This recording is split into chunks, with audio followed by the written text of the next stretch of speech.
Friends, आज आप ancient Egypt की कुछ ऐसी बातें जानोगे जिन्हें जानकर आप वाकई हैरान रह जाओगे। सो प्लीज़ इस वीडियो को एंड तक ज़रूर देखना। इन महान पिरामिडों का निर्माण आज से करीब 4,500 साल पहले हुआ था।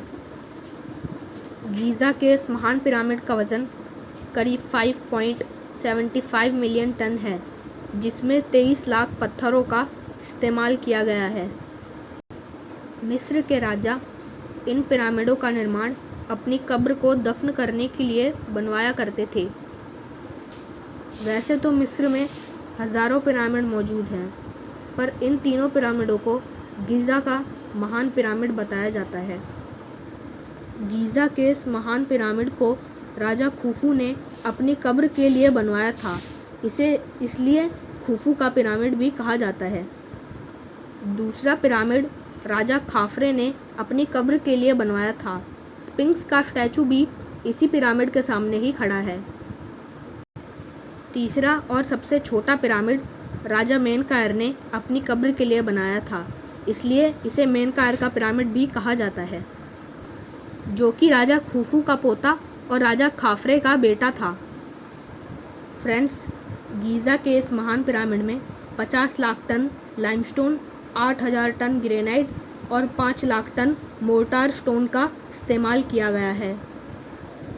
अब दोस्तों, सोचने वाली बात यह है, उस समय पे ग्रेनाइट जैसे मजबूत पत्थरों को काटा किस तरह गया होगा, क्योंकि उस समय तो लोहे की भी खोज नहीं की गई थी।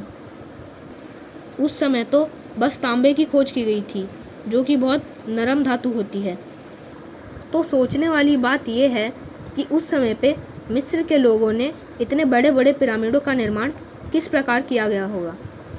गीज़ा के महान पिरामिड दुनिया के सबसे लंबी नदी नील नदी के पास स्थित हैं। गीज़ा की इस महान पिरामिड की ऊंचाई पहले 481 फीट थी, पर समय की मार झेलते झेलते इसकी लंबाई ऊपर से 26 फीट घट गई है, जो कि अब 455 फीट रह गई है। दोस्तों, अब सोचने वाली बात यह है कि उस समय पे इतने भारी भारी पत्थरों को इतनी ऊंचाई तक ले जाया कैसे गया होगा, जिनका वजन 50-50 टन है, जबकि आज की आधुनिक मशीनें भी लगभग 20 टन तक का भार उठा सकती हैं। दोस्तों, हिस्ट्री और फिलोसॉफी से जुड़ी हुई ऐसी और इंटरेस्टिंग वीडियोस देखने के लिए हमारे चैनल को लाइक और सब्सक्राइब कीजिए और बेल आइकन भी दबा दीजिए, जिससे आपको मेरी नई वीडियोस का नोटिफिकेशन पता चल जाएगा।